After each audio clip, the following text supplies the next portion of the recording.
Hello à toutes et à tous, ravi de vous retrouver pour cette interview avec Pierre qui est un alumni Hello Prépa, d'ailleurs un des tout premiers alumni de la promo 2024 avec son pote Luc qu'on va recevoir aussi ici dans ses studios pour témoigner. Pierre a été admis, il va nous le dire, à l'ESSEC C'est et à ça. la LSI, il va nous dire un petit peu comment ça s'est passé, il va nous raconter dans un premier temps son parcours avant de passer les concours. Ensuite, on va consacrer une longue partie de cette interview à la préparation des concours et notamment mais pas que, au fait qu'il était accompagné par Hello Prépa et donc, il va pouvoir nous raconter un petit peu les interactions qu'il a eues avec nous. Et ensuite, on va parler de ses concours à proprement parler et ensuite de ses perspectives. Pierre, je te laisse te présenter. Ouais, salut, merci Joachim de me Bah, recevoir. avec Donc, plaisir. Pierre Puyot, j'ai 22 ans. Donc j'ai été admis à l'ESSEC et j'ai fait mes études en Angleterre, à Exeter, donc dans le sud-ouest de l'Angleterre. Bon, bah parfait. Donc, du coup, on rentre directement dans le vif du sujet. Tu vas nous raconter un petit peu. Donc, toi, tu es français. Ouais, c'est ça. Tu as candidaté par la voie internationale, mais tu es français. Je rappelle à tous ceux qui nous regardent que c'est la nationalité du diplôme qui compte et que donc il y a des Français qui sont en Angleterre et qui passent les concours internationaux. Donc, tu as fait toute ta scolarité en France. J'ai fait toute ma scolarité en France, j'ai fait un baccalauréat ES en région parisienne et ensuite, moi j'ai été hyper intéressé donc initialement par la diplomatie et les affaires Mhm. internationales. Et donc à Exeter, j'ai fait mon bachelor en 4 ans, donc en politique et relations internationales. Et du coup, bah voilà, durant ces 4 ans, j'ai fait 2 stages, donc au même endroit, dans une société qui s'appelle IM Global Partner. Et ça mixait un petit peu donc une partie donc financière, évidemment, avec un peu des risques structurels géopolitiques. Et ça m'a donné ensuite envie de continuer sur une école de commerce pour approfondir sur le côté Ok, finance. il y a une certaine forme de logique. Après, on peut avoir aussi des formations qui n'ont rien à voir et qui candidatent en école de commerce. Là, il y avait une certaine forme de logique, même si c'était quand même un peu différent, mais c'était assez rattachable et on verra comment on a préparé le projet ProDay. Ça s'est construit vraiment petit à petit et ça avait du sens et on l'a travaillé ensemble. Ouais. Ouais, tout à fait. Donc, on se remet. Pierre, tu as 18 ans, tu as le choix entre quoi? Tu as le choix entre la fac en France, une prépa ou l'Angleterre. C'est À ça. quel moment tu te dis, ah bah tiens, je connais un gars, il est parti en Angleterre, ça a l'air trop bien, etc. Bah, c'était un petit peu donc pendant la période Covid, et donc c'est vrai que l'idée de partir en Angleterre me séduisait beaucoup. Moi, au collège, j'avais fait 1 an là-bas pour apprendre l'anglais, et pour moi, j'avais vraiment aimé cette expérience, et donc la possibilité de faire donc des relations internationales là-bas me plaisait particulièrement. Et donc j'ai échangé avec des anciens élèves là-bas, et pour moi, ça a été une évidence de partir. Initialement, je voulais vraiment faire tout mon parcours à l'international et plus revenir forcément en France, mais Alors, qu'est-ce que ouais. tu as aimé de ton expérience en Angleterre? Qu'est-ce que tu en retiens? Quelques traits un peu marquants de tes 4 ans. Ouais, bah vraiment, bah déjà, la première idée, c'est de partir donc à 18 ans de l'autre côté de la Manche, pendant la période Covid, donc tu es tout seul dans ta chambre, tu comprends pas trop ce qui se passe. Ça, c'est vrai que c'était une période un peu Mhm. difficile, mais vraiment, au final, la possibilité de s'ouvrir vraiment aux autres, rencontrer des personnes totalement différentes qu'on n'aurait pas eu l'occasion de rencontrer en France. Et puis, le système éducatif là-bas est totalement différent. Et donc, c'est vrai que passer du bac, enfin, voilà, on est 8h, 17h à quelque chose de totalement différent, on est beaucoup plus libre. Moi, ça m'a beaucoup plu et c'est cette ouverture et cette possibilité d'être soi-même là-bas qui m'a vraiment plu. Donc toi, à la base, tu pars, tu as 18 ans, tu pars pour faire... Donc l'Angleterre, ça marche en bachelor, donc 4 ans. Ensuite en Master of Science. Donc techniquement, la suite logique de ton parcours, c'était de continuer en Angleterre ou à l'international. Bah, les Anglais, en fait, ne font pas forcément de master, donc ils font vraiment leurs 3 ou 4 ans de bachelor, et ensuite ils se lancent directement dans la vie active. En France, c'est un peu différent. Et donc il y avait le choix, voilà, soit continuer sur un master en Angleterre d'1 an, et c'est aussi pour ça que j'ai présenté la LSI, qu'on a travaillé ensemble sur le dossier, Mhm. ou alors revenir sur une école de commerce, mais en tout cas, voilà, pour moi, faire vraiment un parcours, un parcours en finance, c'était vraiment l'objectif par la suite. Et donc l'école de commerce paraissait aussi une évidence, quoi. Ouais, l'école de commerce paraissait une évidence. T'avais des bonnes notes en Angleterre ou pas? Alors j'étais donc en fait c'est une base sur 100 donc en pourcentage j'étais à 70-72, Ce qui est ce qui bien. revient à c'est un first class donc je sais pas, ça doit être une mention bien très bien. Ouais, c'est l'équivalent entre mention bien et mention très bien. Les écoles, en tout cas du top 3, et en tout cas celles auxquelles tu as candidaté, font assez attention aux notes qu'ont les étudiants, parce que c'est pas tout de partir en Angleterre, mais derrière, comme l'a dit ou sous-entendu Pierre, il y a une acclimatation, bah, il faut trouver des trucs un peu cons, mais trouver un logement, une ligne téléphonique, un ticket de bus, etc. Donc en gros, il y a toute la partie logistique, plus l'acclimatation à une nouvelle langue, plus l'acclimatation à un nouveau système scolaire, système de notation, etc., plus participatif, etc. Tout ça en maintenant une bonne qualité académique. Donc il faut vraiment avoir la tête sur les épaules et je pense que c'est une expérience qui est assez Ouais, structurante finalement. bien sûr, bah quand tu pars à 18 ans tout seul ça te change et moi j'en garde vraiment un très bon souvenir de, voilà, t'es seul dans ton truc et tu dois un peu te débrouiller, même si voilà, c'est l'Angleterre, c'est juste à côté, mais C'est à la fois proche et à la fois loin quand on a 18 ans. ouais, C'est pas forcément facile de s'expatrier pour toutes ces raisons. Donc, l'avantage aussi du système anglais, c'est que tu as cumulé des expériences pro. Donc ouais. ça t'a aidé aussi, en plus de ta licence, on peut dire de ton bachelor, ça t'a aidé à concrétiser ton projet. C'est ça, hein, tu as une vraie liberté en Angleterre, ils te laissent vraiment la possibilité de découvrir et de découvrir ce que tu veux faire.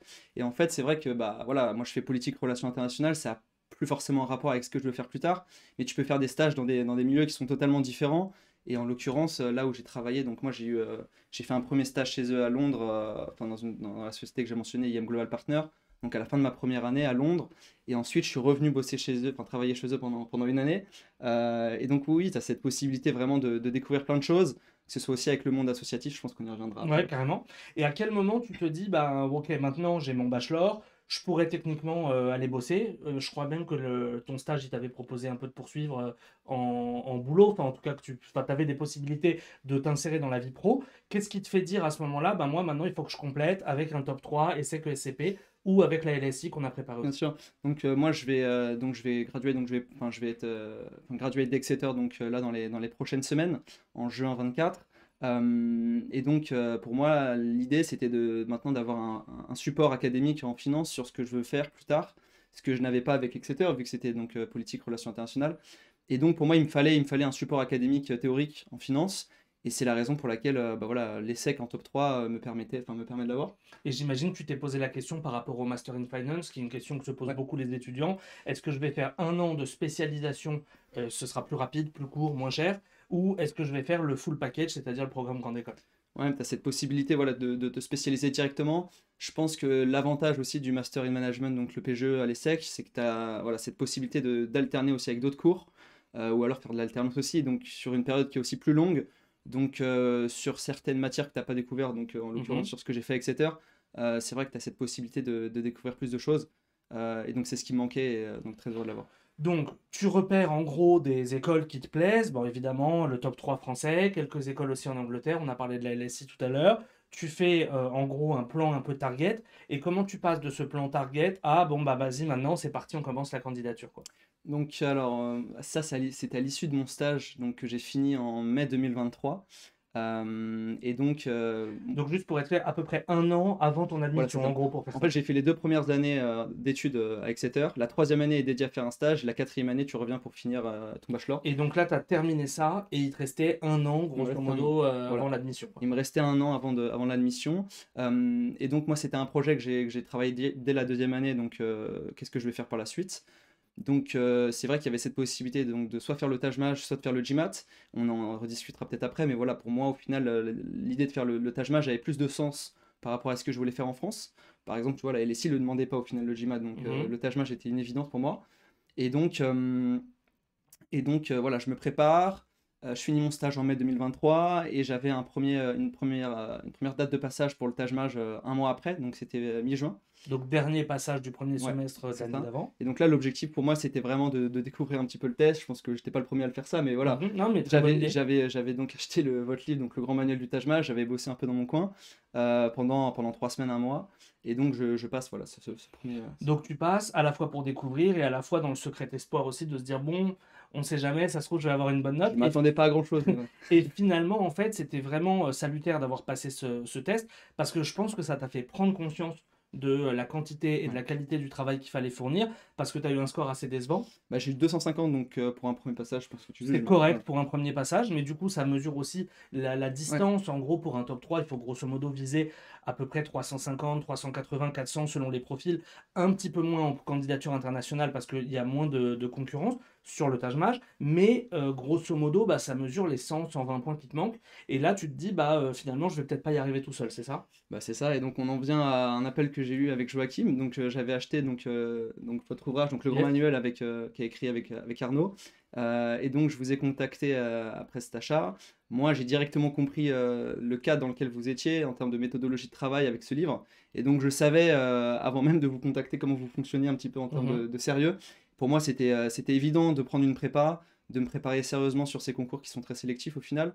D'autant plus que le Taj Mahal, voilà, moi j'ai plus vraiment fait de mathématiques lors de mes études en Angleterre, et donc là, tu as quand même une partie quantitative enfin voilà, pour reprendre des bases. Donc c'est vrai que se faire aider là-dessus, je pense, primordial. Ouais, à la fois, faut reprendre des bases, et à la fois, même ceux qui ont des bases, bah, faut toujours essayer d'aller plus vite, d'aller plus loin, d'avoir d'autres méthodes, etc. Donc, en gros, toi, tu as fait, entre guillemets, le chemin classique, c'est-à-dire que tu as acheté le livre. On a des appels qui sont possibles pour les étudiants qui ont acheté notre livre. Et donc, bah, on en a discuté et on a compris, tu étais avec un pote aussi qui Ouais, s'appelle avec Luc. Luc, ouais. Salut Luc. Mais du coup, vous avez compris que en étant accompagné, vous arriveriez potentiellement mieux, pardon, d'autant que vous étiez à distance. Et ça, c'est un C'est élément ça. qui est important. On a fait toute notre prépa à distance depuis l'Angleterre. Et ça, c'est vrai que c'était pour nous essentiel en fait de trouver un institut qui nous permettait de travailler depuis chez nous à l'étranger. Et donc c'est vrai qu'on avait voilà, une petite heure de décalage quand on faisait nos cours à distance. Et au-delà de l'institut qui fait les cours à l'étranger, ce qui est notre cas, mais au-delà de ça, le fait d'avoir un cadre et de ne pas se retrouver assez rapidement. Au début de l'année, on a pas mal de motivation. Et en fait, au fur et à mesure de l'année, c'est cool d'avoir des petites piqûres Bah, par le cadre. c'est vrai que bah, se préparer, on se retrouve assez vite seul durant ces 6 mois de préparation où voilà, on bosse dans sa chambre, mais avoir la possibilité d'être vraiment coaché là-dessus et avoir un vrai accompagnement, un vrai support, parce que voilà, on connaît pas forcément toutes les questions, on a besoin de recevoir des conseils, et c'est vrai que votre disponibilité a été, je pense, cruciale là-dessus, quoi. Bah, trop cool. On va en reparler. Donc, du coup, là, on est à peu près en juin, à peu près. Vous étiez dans les Ouais, premiers à nous appeler, je m'en souviens, avec Luc. Donc, du coup, on est à peu près en juin. Vous venez de recevoir, grosso modo, votre résultat du premier tâche match décevant. Et là, vous comprenez que la philosophie, elle fit avec nous. Sauf que là, on a eu une première divergence et je t'ai un peu engueulé à ce moment-là. Mais du coup, Pierre, tu m'as dit, bah moi, voilà, je veux qu'en septembre, ma préparation soit finie et on n'en parle plus. je pensais qu'en 3 mois, le Taj Mahal, voilà, c'était possible et tu ressortais avec ton 400, ce qui au final peut être le cas pour certains, mais pas forcément pour moi, ni pour Luc d'ailleurs. Mais bon. Donc voilà, c'est vrai que tu nous as aussi expliqué et aiguillé sur comment s'y prendre. Même c'est vrai qu'au début, pour moi, c'était voilà, tu faisais que des tâches blancs, que des tâches blancs. Parce qu'au final, en fait, t'apportes pas forcément la clé de la réussite parce qu'il faut reprendre les bases, comme on l'a dit. Et c'est vrai qu'avoir vos conseils, bah, ça a été primordial là-dessus. Donc à la base, on était parti enfin vous étiez parti sur une prépa d'été. Finalement, en discutant, on a vu que ce serait mieux d'étaler un petit peu la préparation. Et donc au final, on a bossé ensemble. Donc le Taj Mahal, les dossiers et les oraux. Je rappelle que les étudiants qui sont en Angleterre, qui ont un diplôme dispensé en anglais, sont dispensés de tests d'anglais. Donc toi, tu n'as pas eu de Ouais. test d'anglais à fournir. Non, que le Taj Mahal. Ok. Donc finalement, le Taj Mahal, donc tu as commencé en solo. Tu nous as dit à 250. 250. J'ai le Ok. premier passage 250. Et donc tu as gagné à peu près 100 points. Tu as J'ai fini gagné à... 103 points, donc j'ai eu 353 en novembre-décembre. Ok, donc novembre-décembre. Ensuite, deuxième aspect de stratégie, au-delà vraiment des cours et du concret et des tâches match blancs et des questions que vous pouvez nous poser, l'aspect stratégique, c'est-à-dire que l'ESSEC, en international et aussi en français, fonctionne par round. Mm. Et là, c'est poser la question de candidater avec un 353 au round précédent, c'est-à-dire, je crois, au round 32, 2, ouais, ou alors de se relaisser une chance en janvier, mais ça nous décalait au round 3. ouais, c'est ça. Et donc toi, tu as choisi la version un peu risque, et donc tu es parti sur la C'est ça. section 2 avec En 353. fait, on en a beaucoup discuté tous les deux, Ouais, et c'est aussi une raison pour laquelle je pense que être accompagné, c'est essentiel, parce que voilà, Joachim connaissait par cœur mon dossier, mes ambitions aussi, et donc on a réfléchi tous les deux à, voilà, est-ce qu'on repasse le Taj Mahal ou non, et il s'est avéré que j'ai candidaté avec 353 sur le SEC. donc 353 qui est pas du tout un score déshonorant, hein, il n'y a aucun problème. On est plutôt dans la fourchette basse du top 3, mais je connaissais aussi le dossier de Pierre qui avait beaucoup d'expérience associative, professionnelle, une belle expérience internationale, un projet pro bien ficelé, une licence, enfin plutôt un bachelor qui était dans un secteur un peu différent, Ouais. donc apprécié des écoles. Et donc je trouvais qu'il y avait une bonne fenêtre à ce moment-là pour candidater, d'autant que bon bah toi tu avais commencé il y a quand même un petit moment le Taj Mahal et que du coup j'avais peur aussi qu'il y ait une petite lassitude, et donc là c'était le bon moment pour Pour y aller. s'engouffrer dans la Ouais. brèche et y aller. Donc tu présentes ton Taj Mahal, on bosse maintenant le dossier. Ouais. En fait, on l'avait commencé un petit peu avant, mais chronologiquement, c'était Ça à s'est peu près à ce accéléré. moment-là. Ouais, c'est ça. Donc en novembre-décembre, bon alors voilà, initialement on avait refait donc tout ce qui était CV, projet professionnel. Mais après voilà, on a vraiment approfondi par la suite. Et ça m'a permis voilà, d'avoir une idée vraiment très claire sur ce que je voulais faire par la suite et comment présenter au mieux cette candidature. Alors, un truc que moi je trouve cool, je me permets de m'auto-féliciter, mais en gros, on s'est eu à peu près en juin, où tu avais dû avoir Arnaud ou moi, pour le CV. Et donc, ça permet de faire une revue un peu du profil et aussi de dire à l'étudiant, bah toi, dans ton profil, tu devrais baquer ça ou tu devrais faire ça. Parce que si tu présentes ce projet, enfin ce CV-là, dans un an, tu vas avoir des trous à Ouais. tel endroit. Du coup, toi, on t'avait orienté sur des MOOC, par exemple, Bah, ou des choses comme moi, ça. c'est vrai que pour moi, donc, je présentais un dossier qui était vraiment axé en finance. Le souci, c'est que j'avais pas fait un bachelor en finance. Donc, ça n'avait rien à voir avec d'où je venais. Et donc, c'est vrai que compléter avec une formation, voilà, des MOOC en finance, c'était essentiel. Et donc, j'ai passé donc, une formation qui s'appelle le CMSA du CFI, donc Capital Market Security Analyst. C'est à peu près 150-200 heures de cours. Et ensuite, voilà, t'as un examen de 3 heures. Donc, j'ai travaillé ça en même temps du Taj-Maj. Et ça, on l'a bien mis en avant dans Et, les essais et bien et à sûr, l'oral. voilà, parce que c'est vrai que c'est essentiel et ça complète aussi ce manque sur la partie financière que j'avais pas forcément en base théorique. Mais du coup, c'est ça qui est intéressant, c'est d'avoir les premiers calls dès le début pour pouvoir vous orienter et pas te récupérer en février et te dire ah bah il te manque ça, ça, ça, et que tu me dises ben j'ai pas le temps, la deadline Ouais, elle est dans 2 semaines. Donc c'est vraiment un travail un peu qui s'affine. On a fait des calls peut-être en juillet, ensuite on en a refait en septembre, et ensuite ça s'est vraiment accéléré c'est autour vrai, du mois de décembre, bien quoi. sûr. Et voilà, l'objectif, c'était vraiment de le plus tôt possible pouvoir cocher toutes les cases, que ce soit sur la partie théorique, académique. Moi, ça, voilà, on pouvait plus trop le faire, mais sur la partie professionnelle aussi, associative, Et voilà, même c'était ce qui rédactionnel. manquait. Même une fois qu'on a tous les éléments, bah, c'est faire la phrase la plus parfaite avec des allers-retours et Voilà. des idées, etc. Et donc, au fur et à mesure de nos allers-retours, bah, la version, elle devenait de mieux en mieux. Et donc, du coup, tu envoies tes Ouais, dossiers. comment mettre ça en forme. Et c'est vrai que voilà, donc, comme j'ai candidaté avec la candidature internationale, c'était du coup full English. Donc on a fait tout ça en anglais.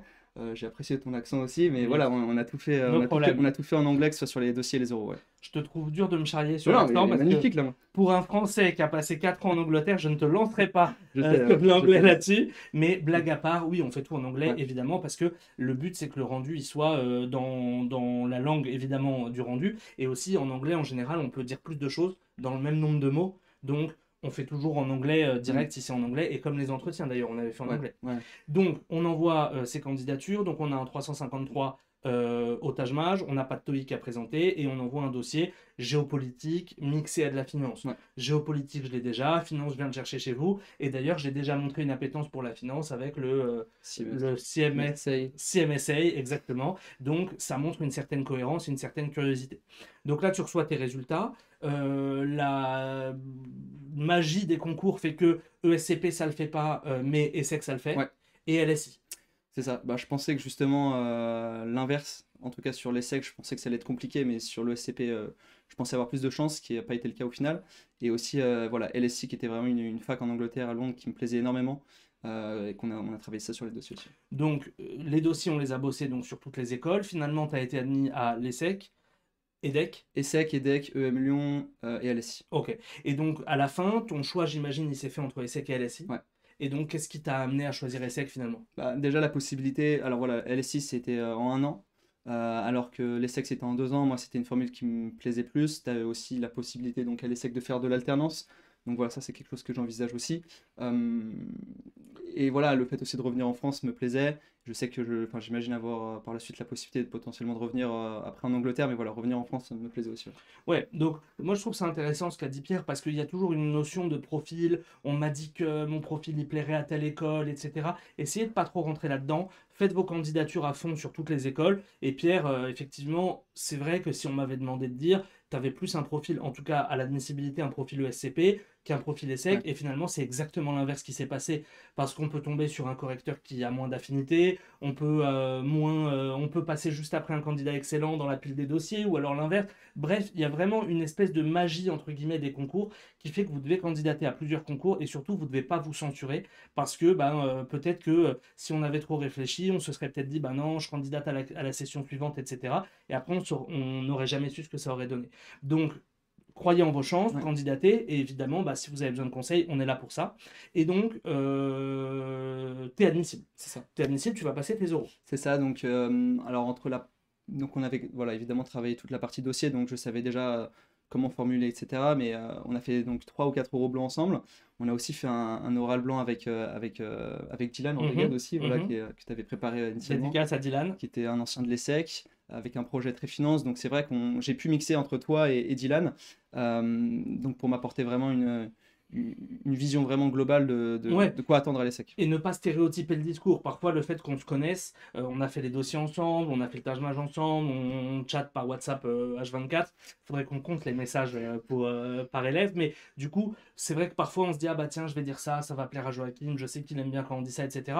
Et donc, c'est pour ça qu'à Hello Prépa, on essaie vraiment, en plus de soit Arnaud, soit moi, vous faire passer par un jury, ou plutôt un Ouais. juré, qui va vraiment avoir soit un œil différent, soit aborder l'entretien d'une autre manière, soit surtout avoir une expertise technique que nous, on n'a pas la prétention d'avoir dans tous les domaines. Et en l'occurrence, toi, tu avais un projet finance, donc on t'a mis avec un jury plutôt Voilà. finance qui, bah, du coup, appuie là où ça fait mal, quoi. Ouais, c'est ça. Et puis Dylan, c'est vrai qu'il est assez rigoureux là-dessus. Et voilà, il a vraiment un projet auquel j'aspire. Donc c'était intéressant d'être coaché par lui aussi. Donc, tu fais tes entretiens blancs, ça se passe globalement pas mal de mémoire, tes entretiens Ouais. blancs. On avait bien bossé le dossier, donc du coup, ça coulait de source. Et puis, tu es assez travailleur, donc tu avais bien bossé sur l'e-learning et tout ce qu'il fallait avoir. Donc, après, c'était plutôt de la mise en jambe.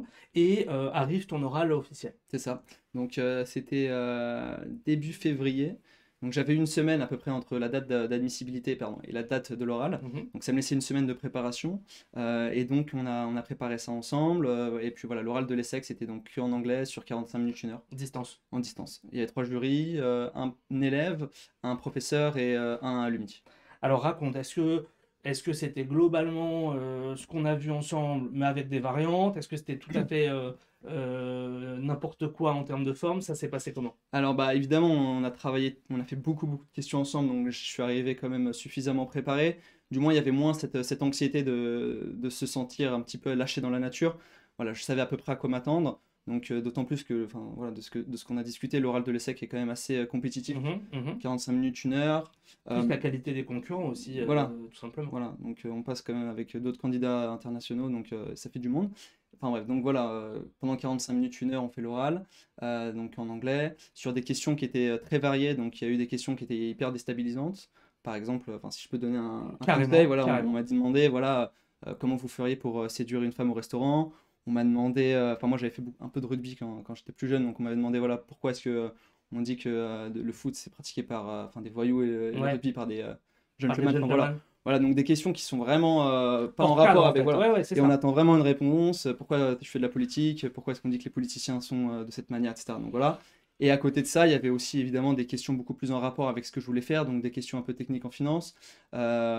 Et puis voilà, donc des questions très larges. T'as eu pourquoi pas le Master in Finance, Ils m'ont j'imagine? demandé aussi, voilà, pourquoi vous faites pas le Master Finance ou pourquoi vous préférez le PGE, le MIM. Donc ça, c'était des questions qu'on avait évidemment, enfin un peu Bien plus sûr. classiques, donc on avait travaillé ça ensemble. Et ce qui est important d'avoir en tête, c'est que on ne peut pas préparer toutes les questions parce qu'il y a autant de jurés que de questions. Donc nous, en tant que juré, on connaît les questions type que tu es sûr d'avoir. Et ensuite, on t'apprend surtout des méthodes pour te dépatouiller Bien sur sûr, une question qui n'a aucun rapport. bien sûr. Donc tu vas nous dire dans un instant, donc réfléchis comment tu t'es dépatouillé de la question sur séduire une femme au restaurant. Mais du coup, c'est intéressant d'avoir en tête des méthodes et de comprendre la philosophie dans laquelle est le jury pour surtout pas se dire je vais apprendre toutes les questions, toutes les réponses par cœur parce que ça va donner un aspect hyper robotique, pas vraiment humain, pas vraiment d'échange. Mm. Et ça, les examinateurs, ils vont s'en rendre compte assez rapidement. Donc, on vous conseille plutôt d'adopter une attitude de je sais comment faire plutôt que de j'apprends tout par cœur parce que vous allez vous faire avoir à ce jeu-là. Bien sûr. Voilà, c'est être ouvert, être prêt à engager un vrai lien avec le jury. C'est ce qu'on avait aussi travaillé, faire des liens très directs entre la question et notre projet, notre profil, parce que c'est pas forcément abordé de suite.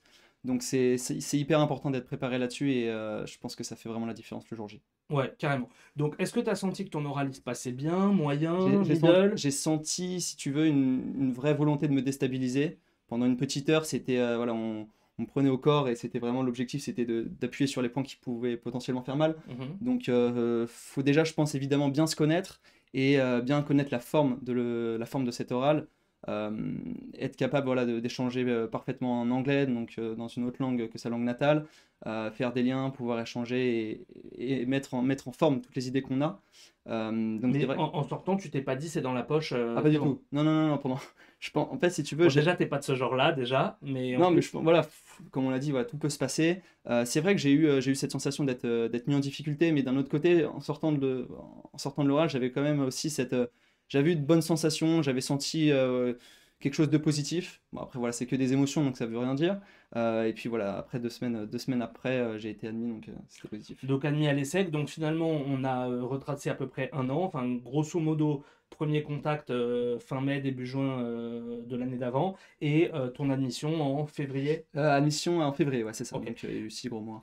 6 gros mois pendant lesquels on a eu du Taj-Mahal, le dossier, l'oral, des baisses de motivation, des regains de motivation, et compliqué aussi, peut-être tu peux rassurer les élèves là-dessus, sur le fait d'être un peu en multitâche. Bien sûr, bah moi j'étais donc à la fois donc sur mes notes, enfin sur la partie académique avec 7 heures, j'étais sur le Taj Mahal, j'étais aussi, enfin je faisais une asso donc ça me prenait beaucoup de temps aussi, assez professionnalisant. J'avais aussi ma formation en finance à côté, donc ça faisait plusieurs choses. C'est vrai que je pense que savoir gérer son temps c'est essentiel. Et quand on a évidemment des questions, Joachim et Arnaud étaient hyper présents là-dessus, et ça c'est vrai que ça fait décompresser. Donc concrètement, on échange, enfin toi, tu étais principalement par WhatsApp, Ouais, aussi du fait que tu étais à l'étranger, ouais. mais globalement, on bosse beaucoup par WhatsApp. Donc concrètement, l'idée, c'est que tu nous poses tes questions et on Bien traite. sûr, voilà, l'avantage d'être coaché par Joachim et Arnaud, c'est qu'ils ont t'as la possibilité d'être coaché à n'importe quel moment de ta journée. Tu peux envoyer une question et si ça l'intéresse et que vous puissiez y répondre très franchement, très directement et très rapidement. Voilà, vous mettez pas Ouais, 3 jours à répondre et ça non, fait et quand puis même. parfois en disant des trucs qui sont pas hyper agréables à entendre, mais voilà, ton essai, ça va pas, refais-le. Bah Enfin, ouais, c'est le parce que but. nous, le but, c'est derrière, justement, d'arriver à ce moment-là et de faire la vidéo d'admission, parce que si c'est pour masser et dire que tout est bien, etc., bah, c'est pas le but.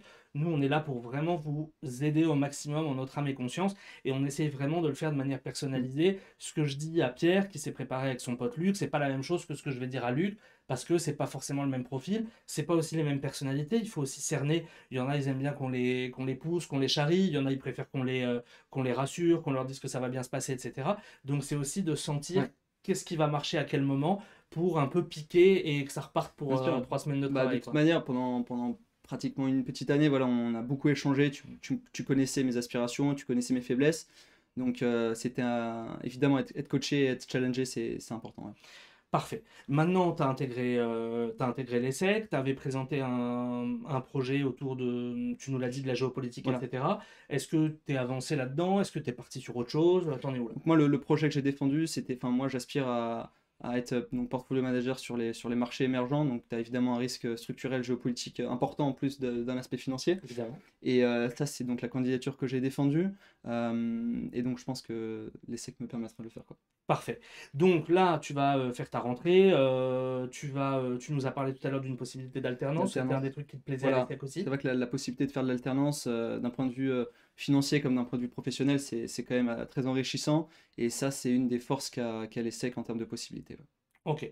Au-delà de 1000 forces de réseau, enfin bref, on revient pas Bien sur, sûr. sur l'excellence absolue de l'ESSEC. C'est une vraie performance que tu as réalisée. On est vraiment hyper content et fier de te compter parmi nos alumni. Est-ce qu'il y a des choses qu'on n'a pas dites, question traditionnelle d'oral, que tu voudrais rajouter sur l'étudiant que tu étais il y a un an et qu'est-ce que tu aurais aimé entendre à ce moment-là? Je pense que bien s'entourer, c'est absolument essentiel, que ce soit avec ses proches, avec ses amis, mais aussi, bah voilà, si on a la possibilité d'être coaché par vous, c'est essentiel. Je pense que être préparé, ça demande, c'est quelque chose qui est à la fois personnel, mais aussi recevoir des conseils de l'extérieur, c'est important. Et c'est vrai que ça, c'est enfin, je pense, enfin, la plus belle force de Hello Prépa, c'est d'être vraiment challengé et être coaché 7 jours sur 7 à ce niveau-là. Bah, on essaye, donc merci beaucoup parce qu'on y met de l'énergie. On a parlé du dossier, on a parlé des oraux, on a parlé du Taj Mahal, les polis qu'on met à jour Ouais, régulièrement, l'intranet qui est assez cool à ouais. utiliser, enfin c'est à toi de nous le dire, Non, bien mais sûr, c'est vrai que tu as une plateforme, donc tu as la plateforme digitale qui est hyper actualisée. Sur les polis du Taj Mahal, c'est vrai qu'on c'était des exercices. Bah, il y a eu un exercice sur lequel je suis tombé le jour J, je me rappelle encore sur Condimine. Donc c'est vrai que on peut pas mieux faire en termes d'accompagnement sur le Taj Mahal, sur les dossiers et les oraux. et est-ce que le fait d'être dans le groupe WhatsApp, au-delà de la conversation WhatsApp en individuel que vous aviez avec nous, il y a un groupe WhatsApp Ouais, avec les élèves de la promo, est-ce que ça te servait bien sûr, tu as ou une moins? communauté où voilà, chacun pose ses questions, et donc ça te fait aussi réfléchir purée, c'est vrai, il y a aussi ce point-là que j'ai pas forcément abordé, il faudrait que je le reprenne. Il y a des questions très pertinentes d'autres élèves, on peut échanger avec eux, échanger par rapport à nos difficultés, que ce soit sur le Taj Mahal, sur les dossiers, les oraux. Donc c'est vrai il y a vraiment une force de cette communauté Hello Prépa qui te permet d'être au mieux préparé personnellement. Bah, top de conclure là-dessus parce que le mot communauté, c'est vraiment le mot qu'on essaye de mettre en avant de tout ce qu'on fait.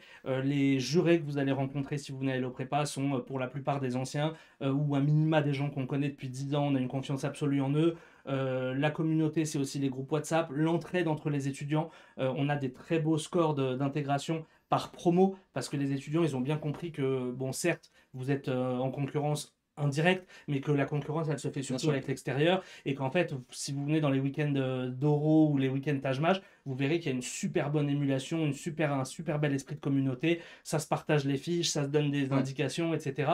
Et ça, vraiment, c'est cool de voir qu'on peut réussir tous ensemble et qu'il y a un vrai bel esprit qui se développe. Et peut-être que tu seras juré chez nous dans quelques années J'espère, hein. pour justement venir transmettre cette flamme. On te remercie encore Il de y a, ta il y a confiance. aussi un mot, je pense, qui est important. C'était moi, voilà, je cherchais vraiment une prépa qui était prête à m'aider sur la partie anglaise, donc sur la langue anglaise, pardon. Et donc, c'est vrai que c'était, je pense, aussi essentiel d'être coaché dans la langue dans laquelle on va faire les examens.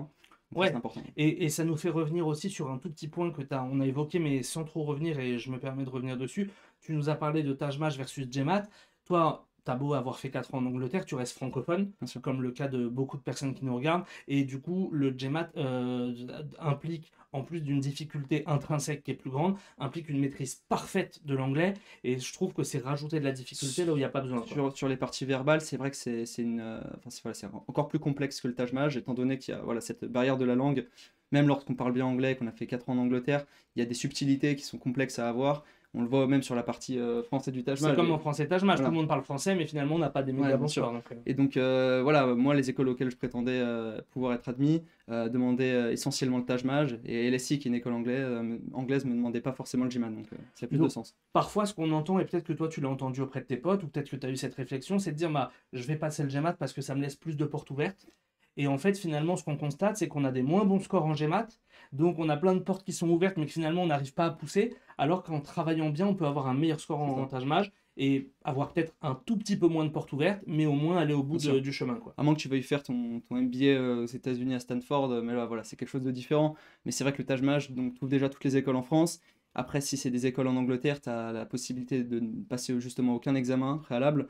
D'autres écoles européennes qui demandent des tests internes Ouais, aussi, comme donc, l'IE par comme exemple, ou la l'IE ou Bocconi. la BOCO aussi, voilà, qui demandent des tests internes. Donc c'est vrai que le Taj Mahal, on peut penser que c'est réducteur, étant donné que c'est uniquement francophone.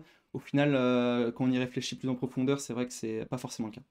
Parfait. Bah, je suis trop content, Merci. Pierre, d'avoir fait cette vidéo avec toi parce que, comme on l'a dit tout à l'heure, avec Luc, vous faites partie des premiers de la promo 2024 à nous avoir rejoints. Donc, on est vraiment hyper fiers de vous avoir amenés tous les deux au bout du Ouais. chemin, même si c'est vous qui avez couru, mais nous, on était sur le côté à vous encourager. Donc, tous ceux qui veulent en savoir plus, n'hésitez pas. Il y a un lien sous la vidéo pour prendre un rendez-vous. Merci, Pierre, de ta fraîcheur, de ta motivation, de tous les conseils que tu as donnés aux étudiants qui t'ont regardé et on te souhaite le meilleur Merci pour la suite Joachim. de ton parcours. Merci Salut Joachim. à tous. Salut.